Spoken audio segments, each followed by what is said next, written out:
Ṣẹ̀kẹ̀rẹ̀ lọ bájò, ṣẹ̀kẹ̀rẹ̀ lọ bájò, olúwa mi ò dìde ojú The Ashen Forge.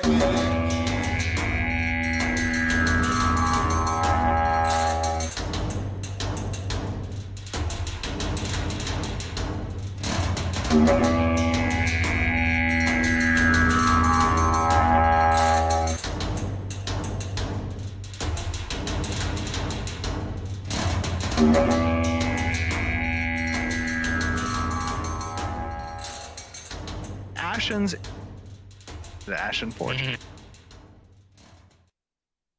Hello and welcome to the Ashen Forge. I am Phantom X, joined as always by Diggs and the legendary Neurotoxin. Trying to figure out why OBS keeps telling me not starting output, but it's actually starting. Anyways, how's it going? Been a minute. Pretty good. Yeah, it's been interesting, kind of waiting to see what's going to happen next, how the live stream's going to go. I liked the live stream. That was even longer than the last one. It was, I think, their longest live stream ever. They had multiple panels of talking about this and that and the other, and it's a lot to try to talk about in one day, but we're gonna get to it. Wait, what have you been playing? What have I been playing? Oh, I've been playing a few different indie games that I got from my humble backlog because I finally installed damn near 100 games that I hadn't installed, and there's still a few more of them when the keys refresh. So yeah, that's been fun. I was just playing Dome Keeper earlier. I'd played the demo for it before, and pretty fun. Been playing Repo. I like the new update. It's pretty fun. I played some game called My Little Universe, and I played the demo of it, and I thought it was fun, but unfortunately, it just ended up being super repetitive. It's like casual to the point of what you're doing feels mostly like a chore. So I kind of stopped halfway through that one. It's like, I've wasted enough time on that. I played a bunch of other different demos on the little Steam Next Fest thing. A lot of good ones, a lot of interesting ones. Not gonna shout out every last one of them, but Ball X Pit is definitely one that I've continued going back to. It's a real wacky, interesting sort of premise for a game. I like it. Nice. We've been playing. Phantom?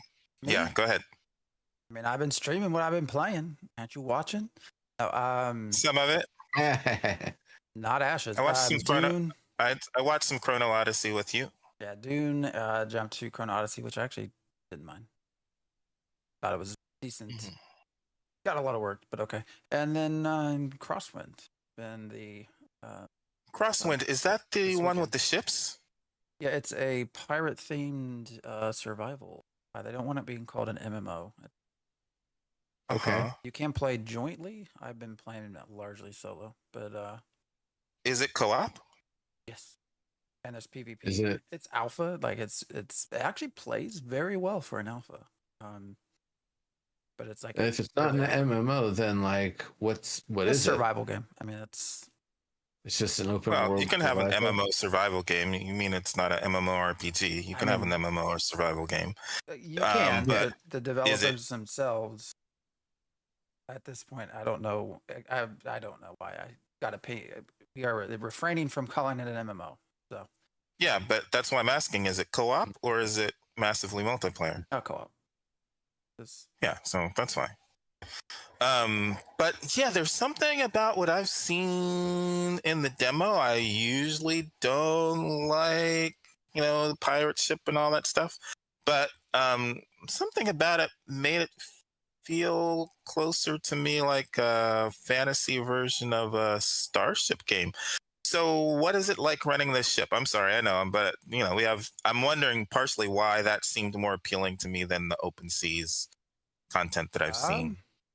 I mean, the ship is for Ashes. I mean, it's got two main views. It's very simple, actually. Your sort of combat, not first person, but kind of like very close third person view.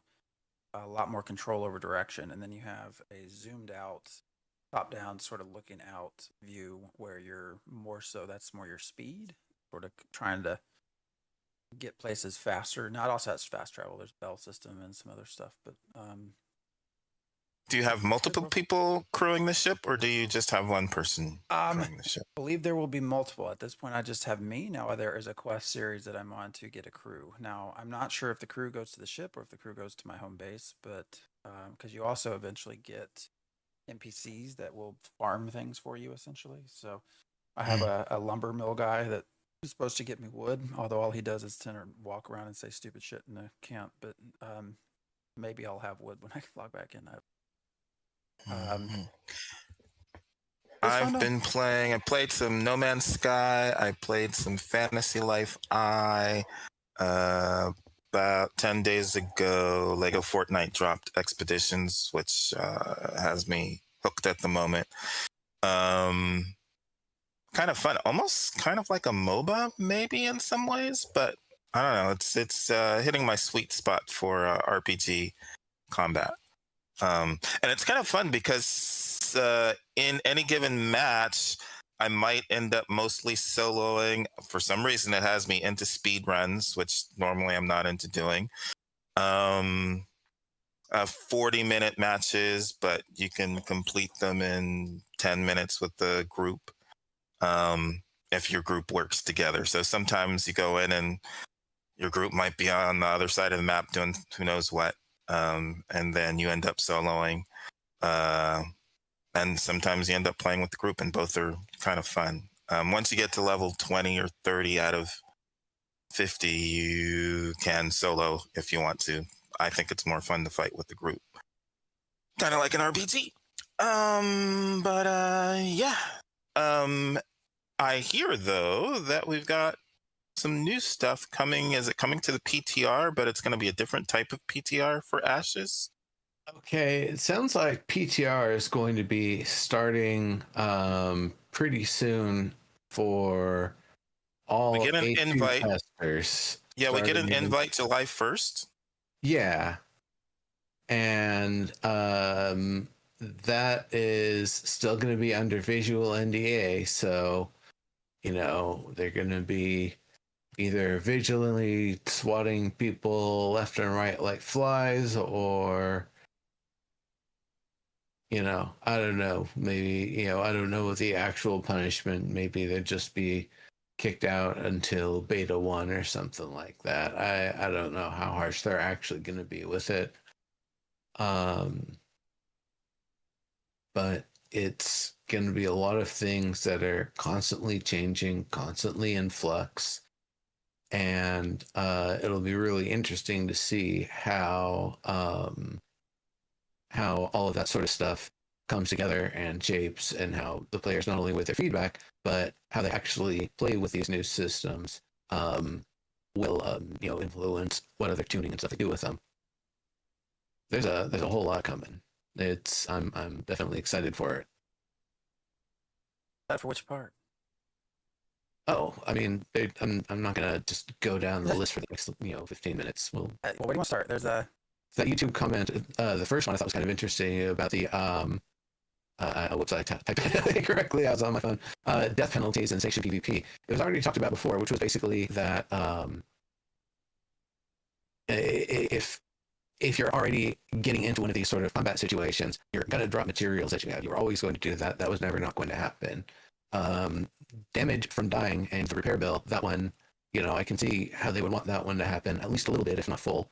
And then for the attribute dampening, they definitely talked about that one as a way to break a stalemate. If one team's able to beat the other team at a faster rate, but they're still not able to make any progress on each other one way or another, then you're going to have a situation that just remains a stalemate. So instead, if you're not able to make progress, but you're absolutely kicking their balls in, then you're able to start to gain an advantage as their equipment starts to break, as their attributes start to get more and more dampened from the death penalty they're accruing.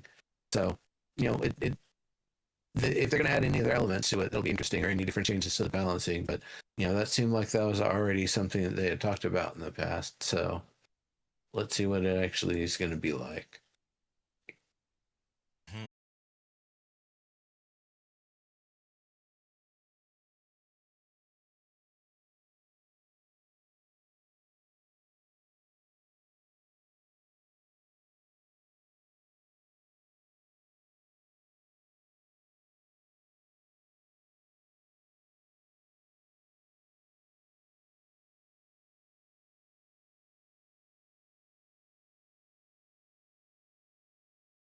Schedule supposed to be like? I listened to it, but I don't really remember what it was. Is it not every Thursday?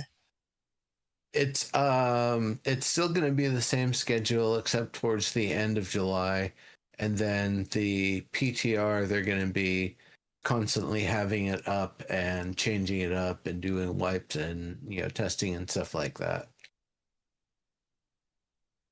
And they were saying something about where it is on their chain of dev modes.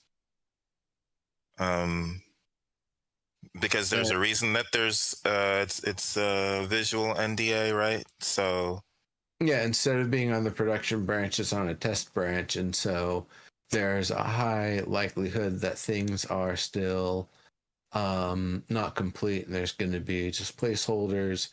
There's still going to be a lot of chance that things just straight up break. And instead of having people make a, trailer of the worst of alpha PTR of like, oh, look at all the different ways it broke or crashed, blah, blah, blah, and their reaction videos and blah, blah, blah. That's not the sort of thing that they want to have happening. So they're just like, no. What you see is not allowed to be shared. Audio, I don't believe they've ever said that there's an audio restriction. So, maybe if there's some funny dialogue from an NPC that you want to highlight, you might be able to do that. You might want to check with the community people about that. I certainly did lift one of the sounds from Alpha 1, or one of the when you would first talk to the NPC in Lionhold, they used to say, Nuri, Lionhold has its troubles. And just like, where did Nuri come from? I said it to everyone. I thought he was trying to mispronounce my name or something. It's the weirdest thing, but they eventually fixed that. So again, we need to find some time to play, maybe. So new stuff. There's going to be incentives for people playing. They're going to be bringing in some cosmetics, did they say? So the cosmetic system is going to start coming online. That's not only the ability to use the things, but people who had like Kickstarter packages and like maybe the very earliest of things will be able to start seeing those items come in. And initially, there's not actually going to be much of a like menu and selection and management system. Just every character is going to get a piece of mail for each of the cosmetics that are unlocked for you on every single character. So normally it would be you can only have one character with each cosmetic at a given time, and you'd have to take it off one to put it on the other. But they don't have an interface for that right now. So it's just going to be everybody gets them. We just want to make sure the system's working, have people test it, make sure it doesn't add or remove boobs based on like the character body type that you chose. Or apparently adding a shoulder piece. Yeah, a shoulder piece that gives the male types the boobs or whatever. I think they should keep it. that one's a bug that they're on the lookout for. And yes, some people said they should keep it. I think that's a feature. Okay. If it's not Why what not? they intend for it to be and it's the wrong piece, it's the wrong piece. But whatever. I mean, I'd like to see the art that they actually designed for it instead of the wrong piece. sometimes great things come out of mistakes. It's okay. I think, aren't there some vaccines that came out of people trying to work on some other stuff? I mean, or is it penicillin or something? I don't know. There's some medicines that came out of. I was trying to do something else. But yes, so there's that. Then there's something about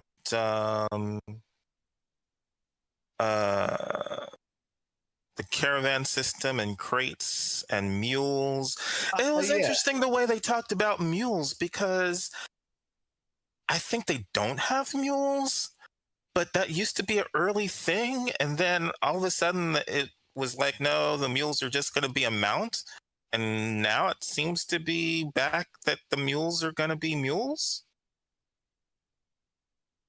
Yeah, let me see. Mules. Because it used to be from the Kickstarter days that the mule would be what you would use to carry as kind of a personal caravan. Yeah, So, they had talked about that initially, and then they had kind of waffled on a little bit. But you're right. Mhm. Now it is back. Mules can carry a crate on the left, crate on the right, and you can have a crate on your back and just be slowly marching along on a trail or whatever as a big juicy target. Now one of the things that they also said with this new system, if you log out or get disconnected while you're carrying a crate, you drop it on the ground. And when it's on the ground, someone can pick it up or they can crowbar it. Mhm. Anyway, yeah, so the mules are going to be coming. I don't think they're going to be as fast as a normal mount. You can't ride on a normal riding mount while you've got a crate on your back, but you can ride on a mule. So I'm guessing a mule is going to bring you from 70% walk speed to 100% walk speed rather than 100% walk speed. But that's the fun thing with the crate. The only thing that it's going to affect is your movement speed. You're going to still be able to do all of your combat abilities. You're not just a sitting duck. You don't have to set it down to fight. You might, but then, it might also get jacked from behind you while you get CC'd. And the CC changes will be something else I'm sure we'll talk about. But now that you got the subject going, what did you like about, or what did you think about the different crates, the types of crates, the types of commodities that you can produce and trade for goodies? So I would have to rewatch the live stream for that. I was busy fighting a boss while I was watching the live stream. What mostly stuck out to me was they seemed to talk about it as another fun, engaging method of PvP. This when we introduce this, it's gonna, people will be walking around with things that are coveted by others. So of course they're gonna want to take it from you, and that gives us more PvP. So,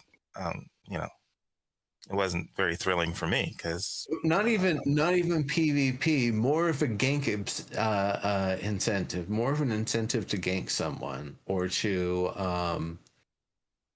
try to, even though they're changing the way aggro works, to still try to train mobs on them while they're fighting something to get other things within the area of attack to try to overwhelm the person while they got the crate on their back and they can't run as fast. Mhm. So, you know, there's still going to be people doing that sort of stuff, or just like straight up going corrupt. It's like, yep, we just hold on to all of our low grade equipment and have people go corrupt and then die a couple of times and we get their gear back or not. It doesn't matter. We're just going to keep making the low quality stuff because that's going to be easy to make. And that's a different subject, but still on the subject of crates, one of the ones that I thought was interesting is construction crates. They are built to be transported from the free trade camps in the area, the artisan camps, over to each of the respective nodes, which means there's a little bit more risk to the process. Or, you know, if you're going to bring like a well-defended caravan that you put down and then load it up with a bunch of boxes, have them pick it up, you know, people drop them and you pick it up on the caravan. That could definitely be an interesting way to change the routing for how you do some of your initial development. But either way, what's so interesting is that that's the alternative to just grinding in the area to build up a node. You get these construction boxes, you walk them back to the node, you go up to the buildings that are being built, you go up with your two bare hands and some materials and bang on it or something, and you contribute your materials to the building that way. That increases the rate that the node levels up.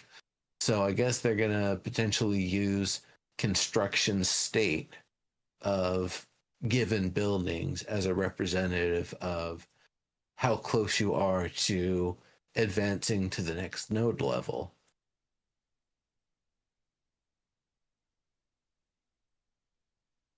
It seemed very boring to me.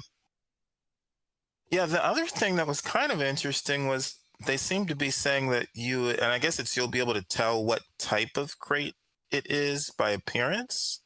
Yeah. I don't think maybe they were saying that you can really specifically tell what's in there, but maybe you can tell what type of stuff is in the crate by the appearance of the crate. Yeah, it would probably be like the shape of it, and then if you get closer, you can maybe discern more details, like maybe what guild it's representing or what node the box was made at or something like that. Some way to add a little bit more, like, oh, he's carrying a resource box. I'm going to catch up and see what it actually is. And then you see, oh, it's from my node. And he's going to, you know, do this delivery at some other place. Maybe I want to kill him. Maybe I don't. Or if he's bringing resources to the node to level it up, maybe you don't go after him or something. You know, that sort of thing. Relics, I don't know how they're gonna disguise the crate with the relic, or if it's gonna be like this shiny golden chest or something. It's like, that guy's got a relic, let's go kick his ass. I would imagine there's going to be a lot of that happening. But the commodity crates will, two of them will kind of act the way that they currently do, that we already know about. That's the market commodity stuff. Now, you're not actually buying the crate, you buy the materials to craft the crates now. So there's that one. There's the citizen commodity crate, which is purchased with node currency and provides gold. So you take it to a different economic region and you get more gold for it. There's the guild commodity crate, using glint to get guild XP. That's the one like we currently have. and then a node commodity crate where you use gold and materials to get node currency. Mm. So that's kind of neat. There's people who might want to do like the loop of gold and materials to get node currency, and then doing the one where they get the spend the node currency to get the gold, and try to snowball the rate of gold increase like that real quickly. Mm. Harbors are an interesting one because they're going to have shipments that can be taken to other harbors and turned in for high crafting recipe materials. So interesting. Lawless outposts will have smugglers' commodities that can be purchased and turned in to other lawless outposts. They will be lawless outposts. You might get your ass kicked. You might go kick an ass or two. Depends on depends on your group and your goals. What's up? I assume lawless outposts and lawless lands. Yep. Right. Not like their lawless POI. No, And that's something different. How does that relate to stolen items, like when you're corrupted? Because I think I don't it's know supposed if to be that they're when you actually using that as an outlet, but if so, that would be the place. That would definitely be a question for the team, because I don't believe they gave any confirmation of that being a feature of it. Your camera froze. Mine did? Yeah. Okay. Yeah, so sorry, one of you guys was saying something about something else. Not related to the commodities. Was it? No? Huh? I was just asking if the lawless whatever harbor was going to be in a lawless zone. Oh yeah, no, they are definitely lawless territory. I don't know if the zone itself will be lawless, but yeah, that's right. The lawless POIs, the rotating lawless POIs. I know some people are like, hell yeah, this is what I'm talking about, and other people are like, egads, no, that's terrible. I definitely don't want that to happen. But the idea is there'll be a 1 hour run up to let people know when a POI is about to become lawless. While it's in this lawless state, special materials will spawn that are normally harder to get, and enemies will provide better drops and better crafting materials for killing them. So big guilds are going to be able to descend on it and get big piles of resources, or there's going to be giant wars over getting resources. And I don't really think smaller groups are going to be able to make too much of a dent or really come out with much, unless they align themselves with like one of the raid groups from one of the bigger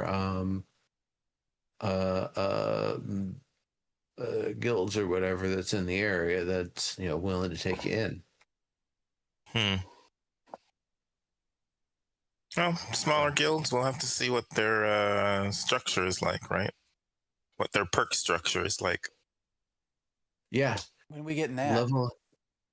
They're gonna be, I think it was gonna be early into unspecified early into phase 3 that we're gonna start getting the updated guild system, where it's going to take less guild experience to actually get the first few levels, and then start getting, increasingly more difficult. And instead of it being a bunch of trees that you build up, it's going to be a selection of things that you can kind of pick and choose from. And then every few levels, you're going to get a special point that you would be using for like increasing the actual size of the guild, or maybe PvP bonuses or PvE bonuses or something. The smaller ones they were talking about were like the things to increase the capacity and features of your guild bank. Oh yes, guild banks are coming too, everybody. What's there's coming to the beginning of phase 3? I heard in the beginning there were some caveats about our expectations for the start of phase 3. Sounds like Nakua and Pyre are going to be coming. I think the anvils are going to be coming. The anvils is a section of the map. The anvils is a new area, and that's also where the Duntenkel and the Dunir and Nakua start from. If you start and you go down a river, you're going to head to the Nakua town. If you start and go through the mountain, you're going to end up at the other town. I would imagine Hammer Rest is going to be the Dunir one, and Bonfire is going to be the Nakua one. So, I'm gonna do the one where I go straight down to the beach and hang out with all my cousins. I put that in chat. Didn't I put that in chat? Which ones they were? Like weeks ago. That? Thought I put in Discord chat weeks ago which ones they were. When they got in the files. Are you talking about what? Which Bonfire? I think Bonfire is Nakua, right? Yeah. Yeah. Anyways. Yeah. I'd imagine they've been working on it for a little bit. It didn't just like spring out in the last 2 weeks. No, it's been in the files. The names, the zones too, because they've had the wall you can't cross. Richie's been trying to pop his happy little ass over there any way he can, but they have shut down all of his tricks. It sounds like so. Nakua women have beards. Do the Dunir women not have beards? I'm pretty sure the Dunir women have beards. I thought they already did, but yeah, I didn't pay attention, but Steven brought it up for some reason, like it was something new coming with the Nakua. For some reason, it's been a very touchy subject, elements of the community. I don't know if there was it sounds like there was an old wiki entry that suggested there were not beards. And so when they announced there were beards, it made some people, upset. I don't know why. I don't care why other people would have beards or not, but I mean, it's been a thing for decades. Had that, right? It was Tolkien's dwarves that had the males and females with the beards, wasn't it? It's been decades. Yeah. Yeah, it's as Steven put, it's lore accurate. So I don't know. Apparently there were people in the community that were upset about it and said it was a change. I think. Yeah. A lot has changed. Dig it. Well, and it's not like you have to, like they have to have beards. They don't have to have beards as far as I know. No. It's just an option. I don't know. There were some. It sounds like there might be some like dwarven RPG guilds that this threw them for a loop. I don't even care enough to pay too much attention to it. So, all I know is there was some chatter where it actually had to be addressed. The people upset that they have beards. People are taking this too seriously. I mean, you're only going to be able to. You're only going to be everyone able would to have see the damn beard of the beards. character creator, anyways, because once you get in the game, everything looks completely different. Beard pie disappear. Yeah. Sorry, I don't think anyone understood what I just said. So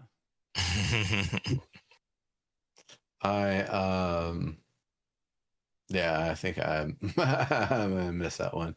I think that one's not a big deal, and people who want to make a big deal out of it are bunch of babies. Don't get over it. Don't get over it. Summoner? Big deal.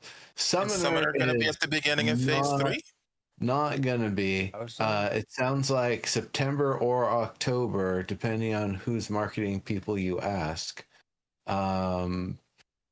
But I can't recall if they said that was when it's actually going to be hitting phase 3, or if that's when it's going to be, you know, hitting the PTR. So it might still, it's most likely going to be tested thoroughly on PTR before it goes to live.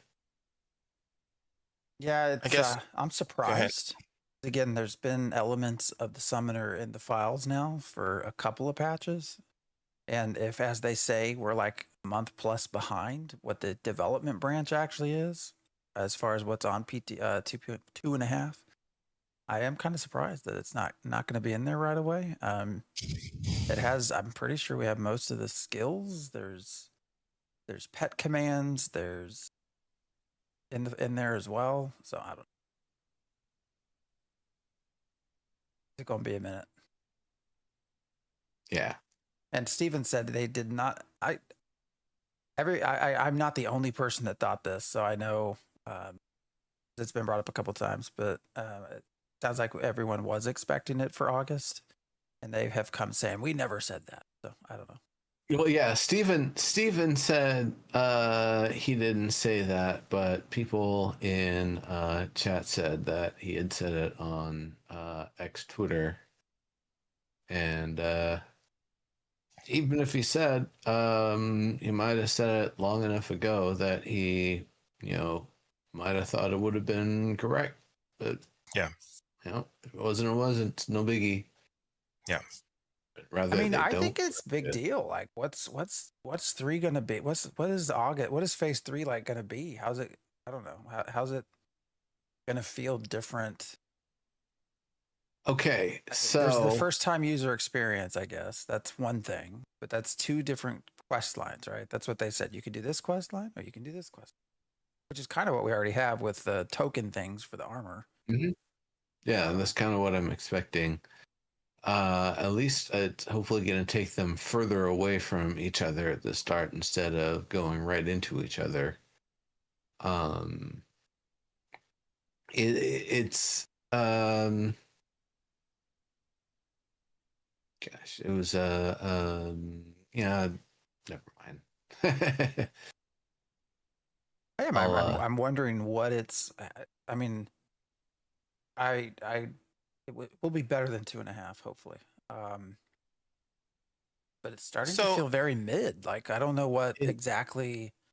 It's what it is. You know, it's that they're going to start leaning much more heavily on the PTR, and they're going to be doing even starting in July. It sounds like they said there's, you know, maybe unless they need to fix something, they're not really going to be doing much on the live branch in July, the production branch.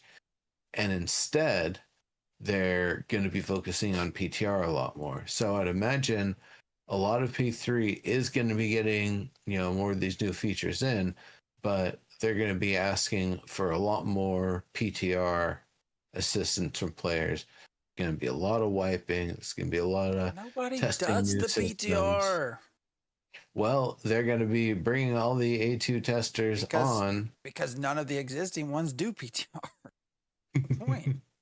And there's going to be incentives. There's going to be events and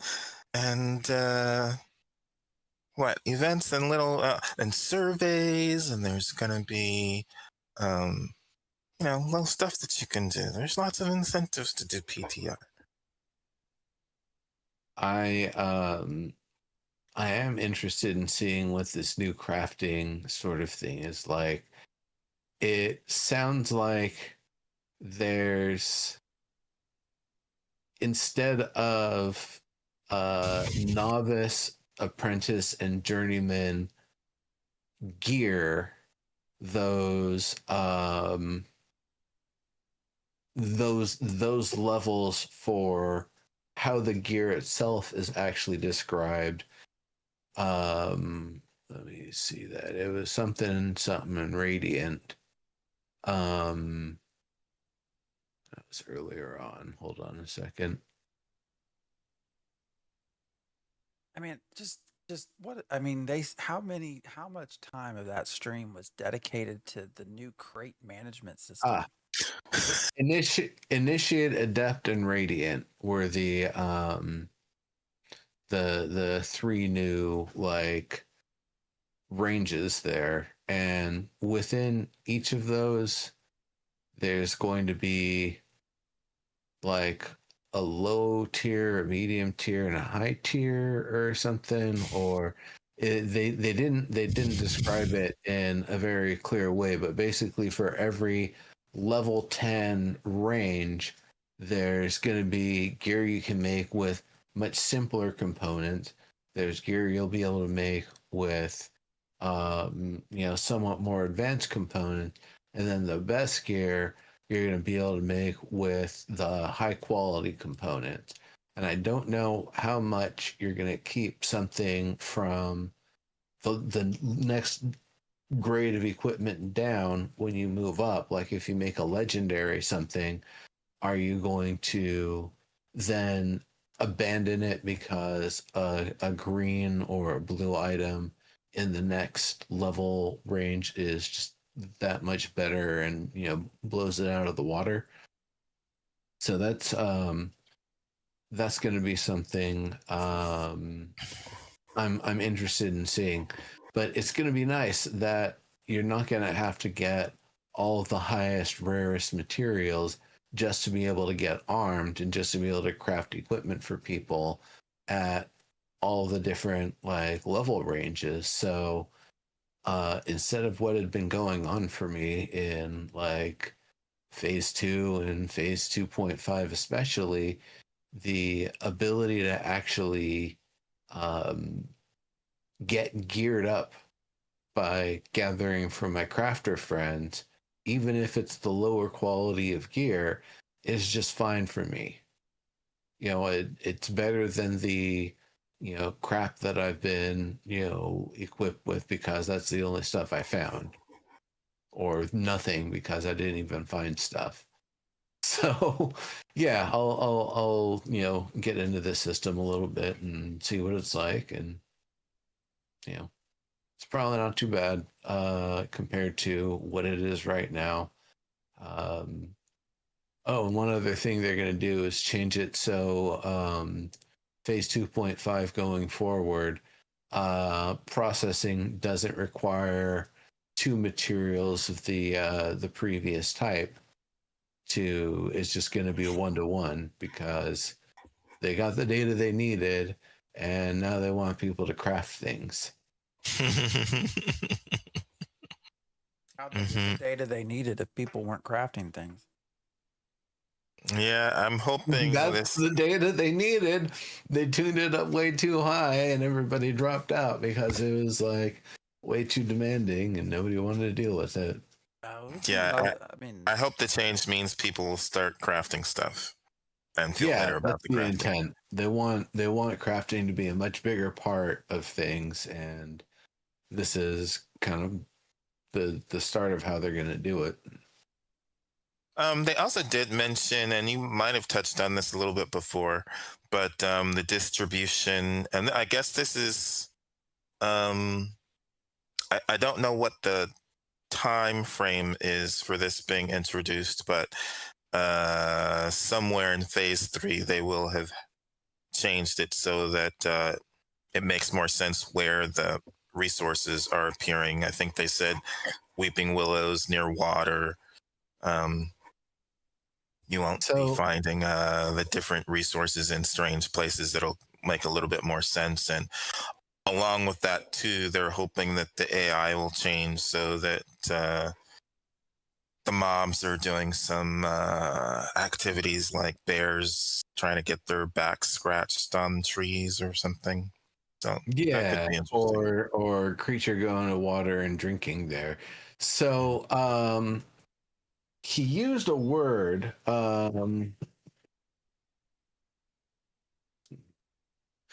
He used a couple of words there that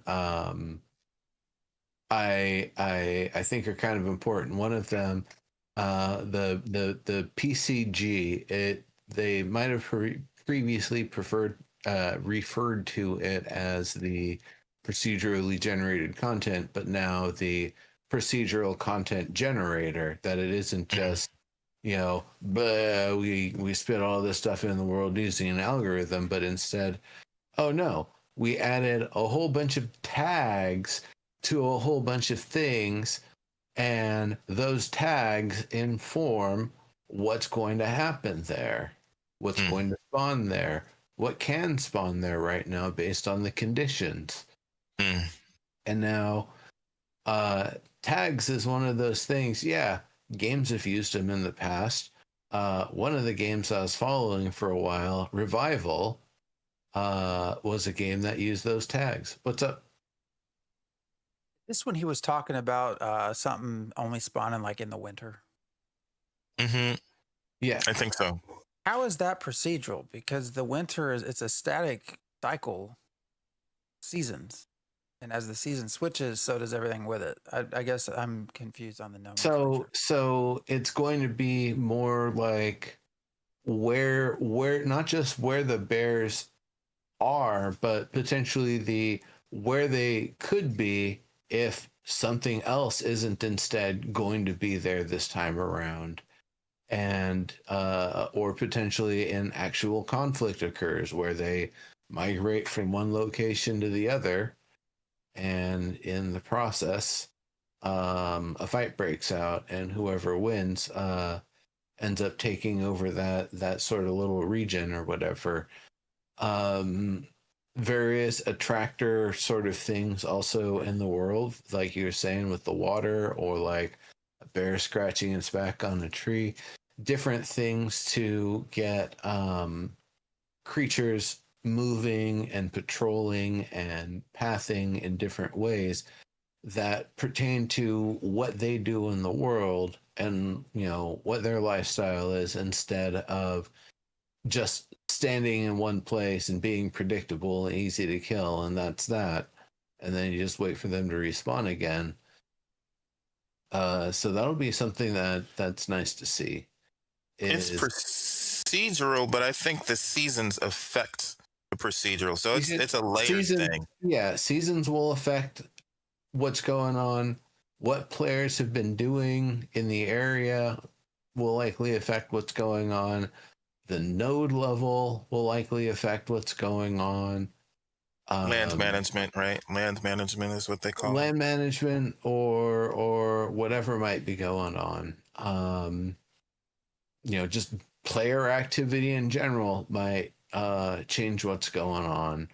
How much of a certain resource is actually available out in the world right now might impact it. Not just how many weeping willows are there in the Riverland, and then can we spawn more here or not, but also like how many weeping willows do players have, and have like a diminishing rewards from sort of thing, or diminishing returns, where if you've got players collectively have 50,000 units of weeping willow between them all, that it's like, nope, we're going to start reducing the rate that it actually appears in the world, because we want people to stop farming these things and start dumping them down the sinks that crafting wants from them. So that'll be something. It'll be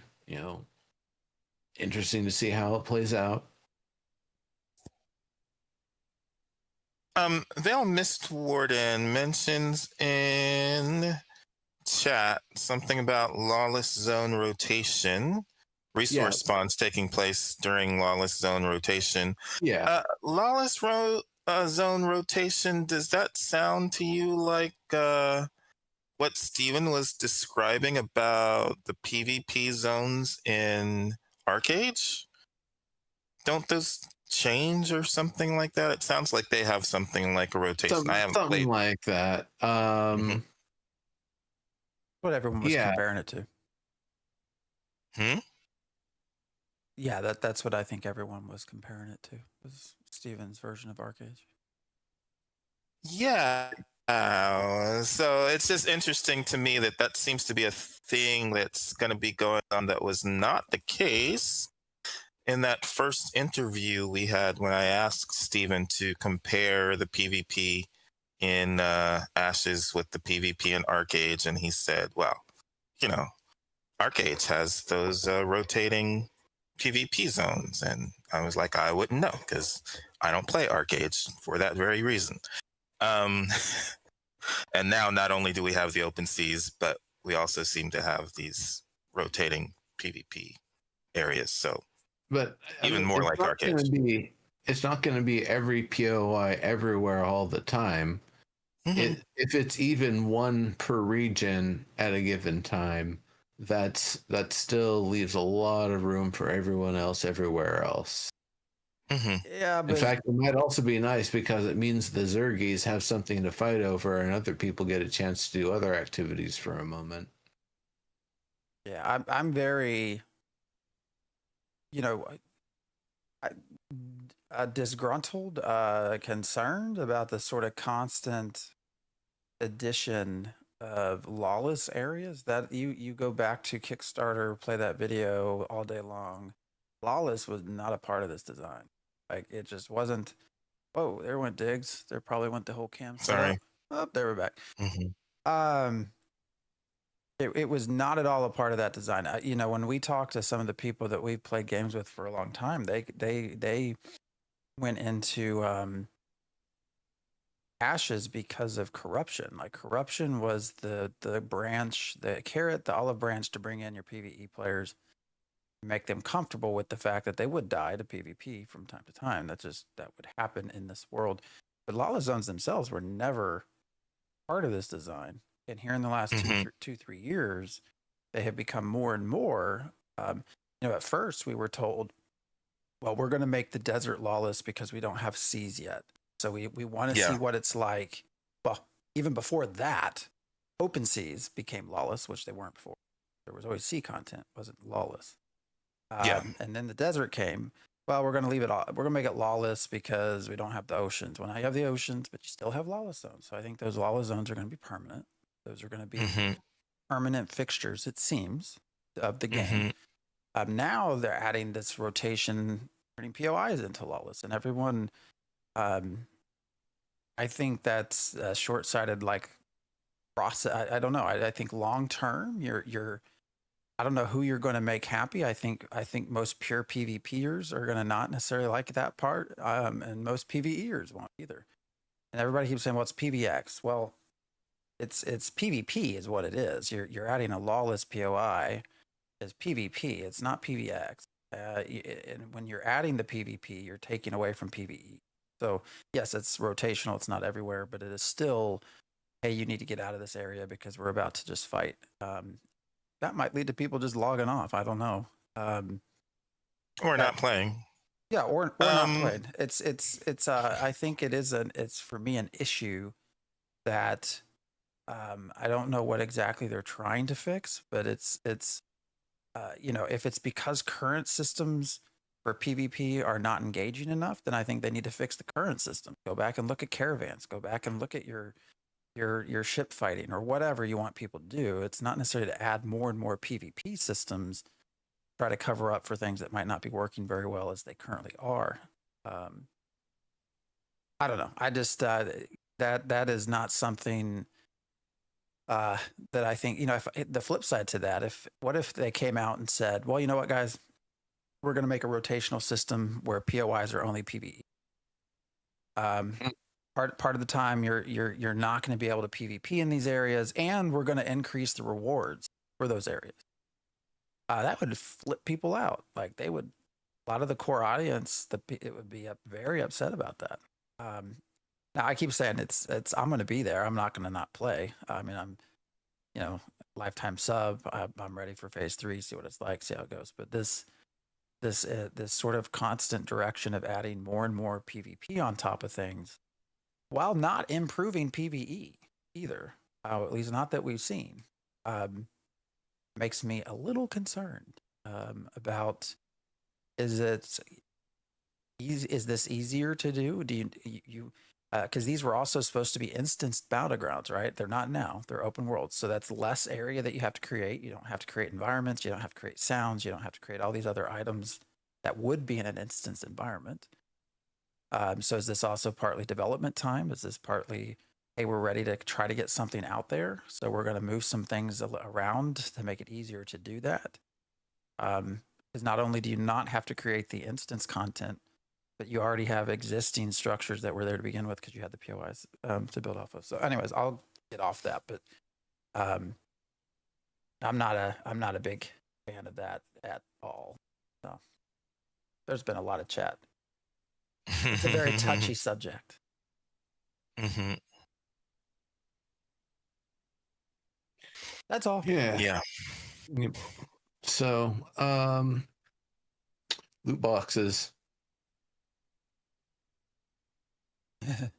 He's gotta wish he didn't say that. He's gotta wish he didn't say that. Yes. So that's a bad soundbite. Not money loot boxes. Not pay money, win prizes. Loot boxes. It is you can get a loot box from completing a I guess it's a node currency turn-in at the node currency vendor, and you might get something really good, or you might get, you know, whatever, something okay, I guess.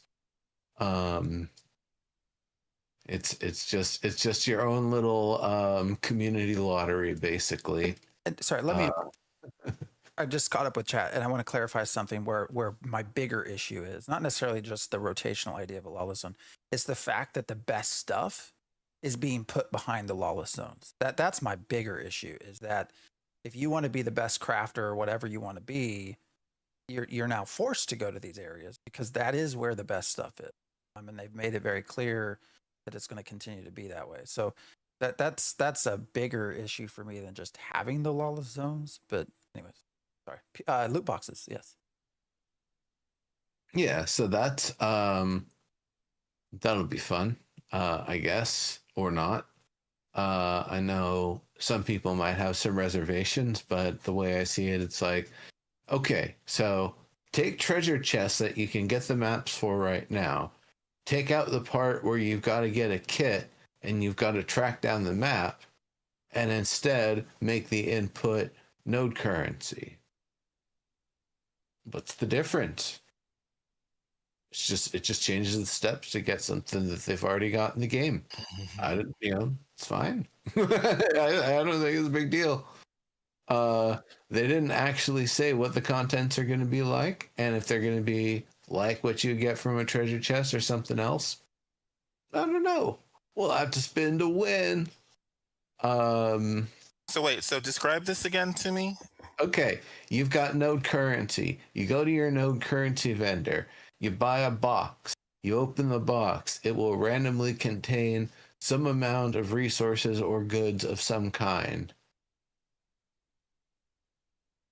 If you've got a bunch of node currency because you've been a good citizen and you've been whooping ass on those commissions and you know, being really productive on the things that earn you node currency, you'll be like, hey, whatever, let's give this thing a spin. Gachapon! Let's do 25 openings.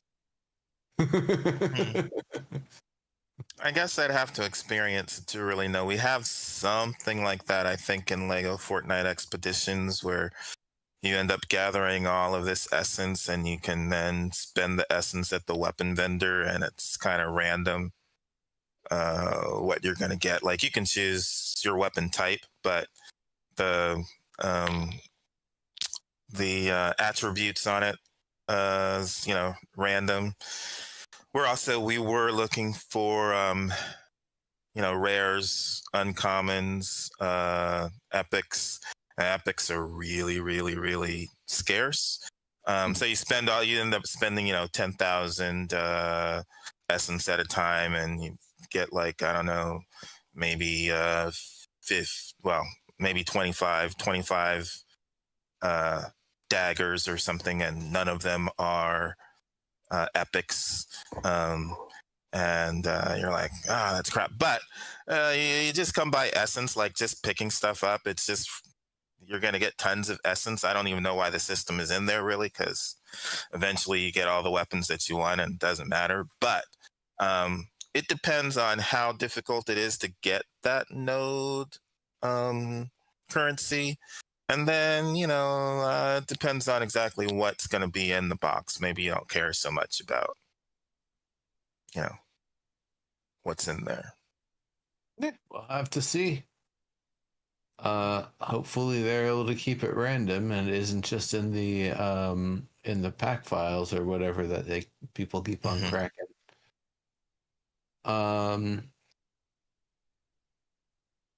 There's some other interesting stuff coming involving boxes. When you complete a quest, instead of getting an item that's 1 in 5 chance going to be useless for you, or like a 1 in 2.5 chance that is going to be useless for you, or whatever, that you instead get to choose what type of item you get from the quest. So instead of, oh, it's a physical helmet, that doesn't help me, I'm a caster, you can be like, oh, I'm gonna get the heavy caster helmet or the light caster helmet or whatever. So you can actually kind of choose from among the rewards, which I think is nice because that allows for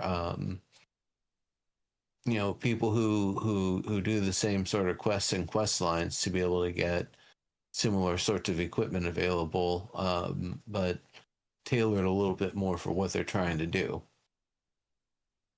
I don't know if they're going to do that with all of the sets, where there's going to be different quality types, and like set bonus can be like a mix and match of the light and the heavy versions of one specific set type. I don't know if they're going to do it like that, but and they talked about set bonuses a little bit, and they're going to work on those a little more, and the higher quality equipment will have set bonuses that are supposed to be like build changing in certain ways, like they'll maybe change your attributes in a way, or allow for lower diminishing returns on one of your attributes, so you get more out of having it juiced or something like that, perhaps. Or other ones where, like, if it's a fire themed suit, maybe you're doing more fire damage on your attacks and your spells, and that'll be interesting to see then what sort of things. Also, clickable abilities, maybe they're going to have trinkets and stuff too, but something that you get a special ability when you've got maybe a set bonus or certain piece of equipment equipped. Interesting. What's interesting? Sorry, I'm zoning out.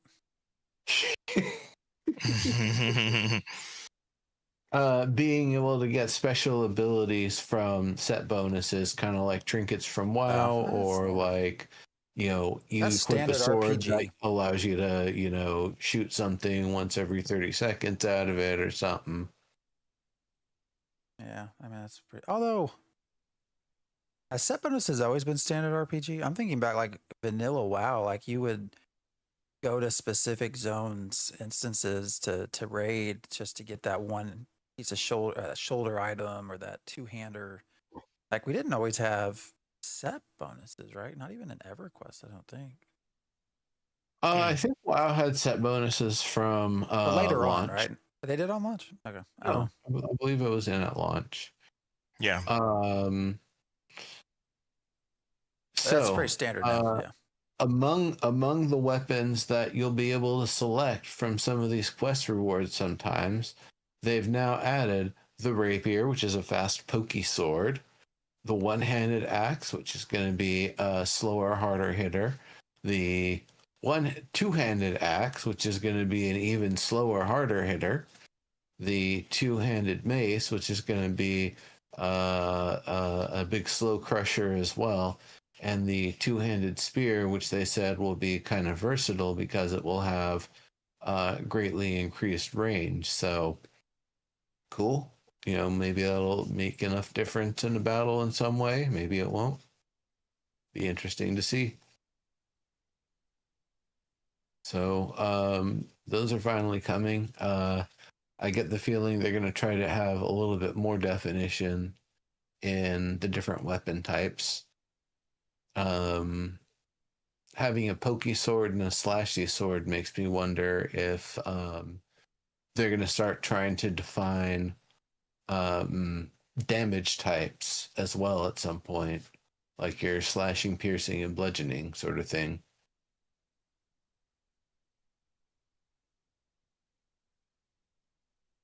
How many times has Chibi interviewed?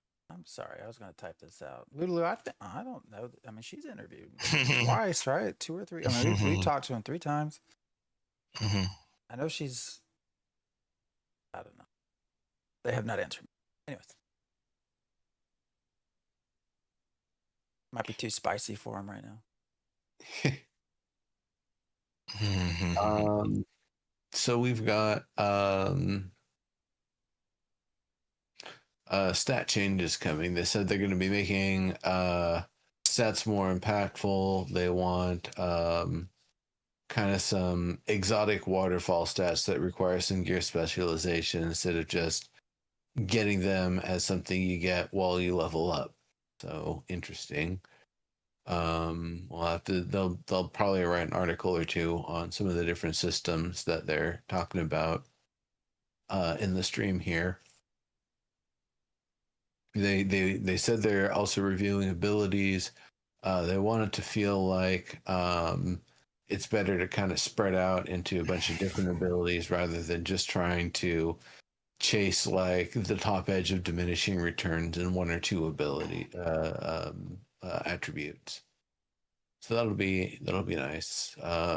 Being able to spread things out a little, mix and match it a little bit more and get more out of it than just, ha ha ha, do you have the highest damage and speed possible for your relative damage type? Great. You're in the team. If not, go screw, you're useless. that balance that they've been trying to get away from. Kickstarter entitlement. Yeah, they had a lot of stuff. We talked about the caravans. Yeah, and the thing that's weird with me is the caravan stuff and the I don't know how fast people are going to be getting mules, but if you have to if you're trying to level your node faster, the way you have to do it is going to the free trade camps, building crates there, and then running them to your node. And you'll have to do that until you're up to like node level 3, where you can actually build the construction house where you can build your own crates there. That's going to be an interesting thing to see how quickly people can, not just grind XP in an area to level it up, which sounds like that's going to be the slow way, or the fast way, which is build these crates, run them to the node, and watch the experience meter go up a whole lot faster. So that'll be fun. That'll be interesting. People are able to get their mules, and they can 3 crate it, earlier on. That will definitely start making the big places and the places beneath them start to stand out real quickly. One thing I think I heard that's not going to be in at the beginning of phase 3, and I'm not sure how much of any of this is going to be in at the beginning of phase 3, but one thing I know for sure is not going to be in at the beginning of phase 3 are city nodes. Yeah. Oh, yeah. Cities. That's very important for us to talk about here, and it's probably a very important subject. Cities, they've been blown up. There's a giant crater between towns and Metropolis. I don't know if we should use Metropolis. Just call it cities. Cities is a lot shorter. It's a lot less syllables. We don't. Hey, it's a metropolis. Or metro. Yeah. Nah. Apparently, they're not that Call important. it a city. I don't think they even Metro developed a is city not yet. like what Western fantasy uses Metro to describe their. Yeah, I don't. I think of Superman when I hear Metropolis. Yeah. So That's what I think of. I don't know. ditch that one. I mean, what do you think the odds are that they actually even had anything into a city node yet beyond concept? Well, what they had said was that the Metropolis was essentially just a glorified city node. So, okay. Not a glorified village. Yeah. Now that they've changed things up, and they've changed things up a bit with what everything will be able to build. That villages will be able to get 2 more construction plots than they have now, and towns are going to be getting, they said, double the plots. I don't know if that means double the plots as a village or double the amount of plots they were going to get internally in testing where we didn't know what it was to begin with. I'm guessing it's going to be double the amount that villages get. But then also with the vassal system, we're going to start seeing the ability to share your features up and downstream. So we'll be able to see things in the metropolis helping the town, and things in the town helping the village, and the things in the village and town potentially helping the metropolis as well. I don't know if it's everyone up and down the chain from one gets to share the features, or how that's going to work out. But I think there's going to be a little bit more room for things to kind of build up and progress if actually I really don't know why they got rid of the city. I think they could have left do. it. I mean, I know why you think. Go ahead. Well, I don't buy it at all. Something makes sense for 7 years of development time, 7.5 years of development time. Oh, we're going to do a city, we're going to do a metropolis. And now all of a sudden it doesn't make sense. Like this is a core to their node system that has existed since the development of their node system on paper. Yeah, which has now been dismissed as we just kind of picked a number and rolled with it. I think that this comes, my opinion, that this all comes down to development time and cost and trying to get something out to market. And this is they weren't going to get rid of metropolises, right? Because everybody's looking forward to a metropolis because that's like the big grand thing. That's what you want to be a mayor of. So there's no way they're getting rid of that. What's the next biggest time sink from a development perspective? The city. So that's my opinion, is the only thing to me that makes logical sense as to why they would cut such a big part out. Because it affects everything, right? I mean, it affects your vassaling, it affects your potentially the number of nodes. We don't know that yet. They've not said if the number of nodes have changed or not. But it changes a lot to this whole structure to just suddenly be like, it just doesn't work anymore. Like, that's my opinion, and that's what I'm going to stick with. But that's the one I did the math on it. If they said there's still only going to be 5 metros, then each one with 2 towns, 2 villages, 2 encampment, and I even threw in 2 crossroads. because I think they said encampments or below, but I'll add in crossroads too.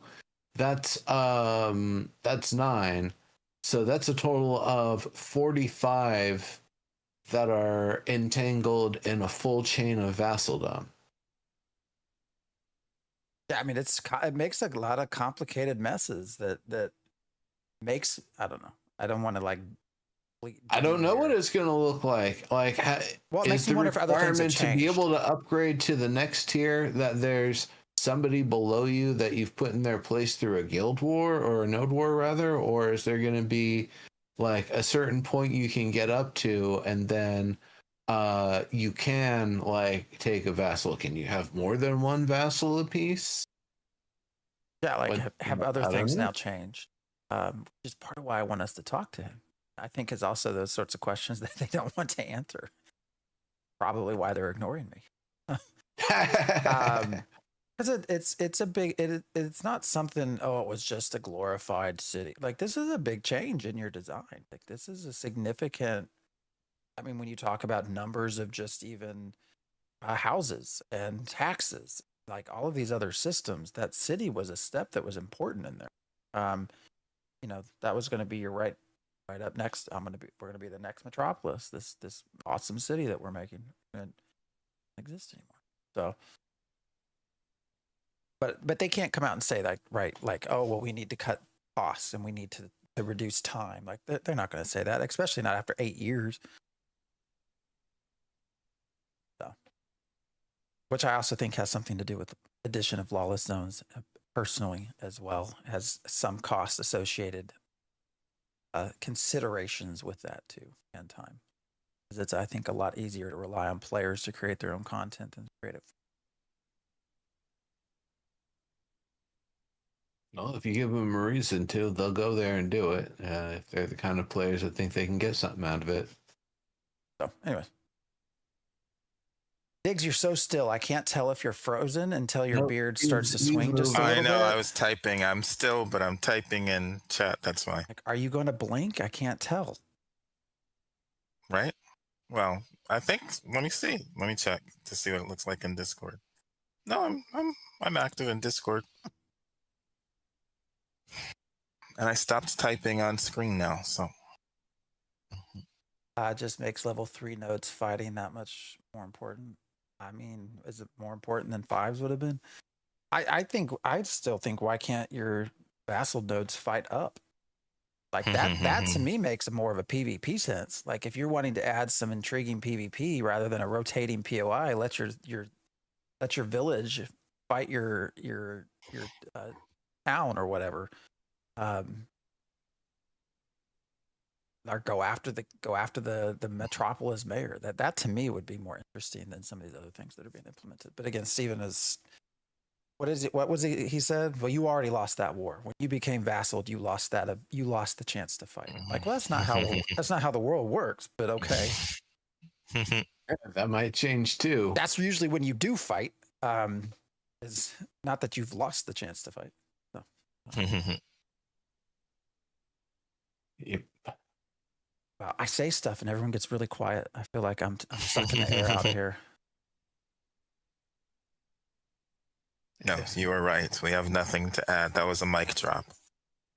If there was only one way, if only there were a way to stay out of lawless areas if you are someone who doesn't want to PvP. That's true, but that's true. But that's still a net loss for PvE, is what I'll say. So, we are getting near the end of our time.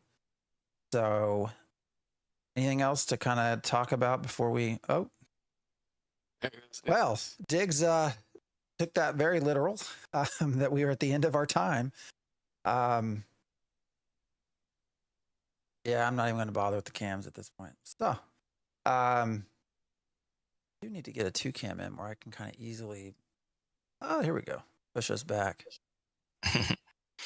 All right. Well, on that note, I think that's a sign from someone. Maybe that's a sign from Steven that we should be wrapping up now. Just cut your internet. So. All right. As we get closer to August, hopefully we will do this more often. Failed to start camera. Oh well. Pretend it's Diggs I've right never, there, I've everybody. never seen that before. That's interesting. Literally never seen that. We will not be able to stream. Oh, nice. What's up? You're late, man. We've been going hour and 21 minutes. You can't tell us not to. We got old people here, man. It's past bedtime. That's right. You're on the. We gotta get some prune juice and turn on the news, man. Cannot stream PTR, but we sure as shit can talk about it. So we'll do that once that's set up, because I do think they have stated themselves that we are going to see a significant difference between 2.5 and PTR. So I hope we do. Well, we will end there for today. Y'all have a wonderful week. I'm trying to think of, I'll be streaming next weekend like I have been, probably Crosswind. I'm not sure. We'll see. But yeah, everyone, thanks for hanging out, and join us in Discord if you want to keep on talking about some of this stuff. So. Oh, I guess I'm the one controlling the tech, right? That means I got to end all this stuff. That's you. All right, guys. Peace. Yeah. Ciao.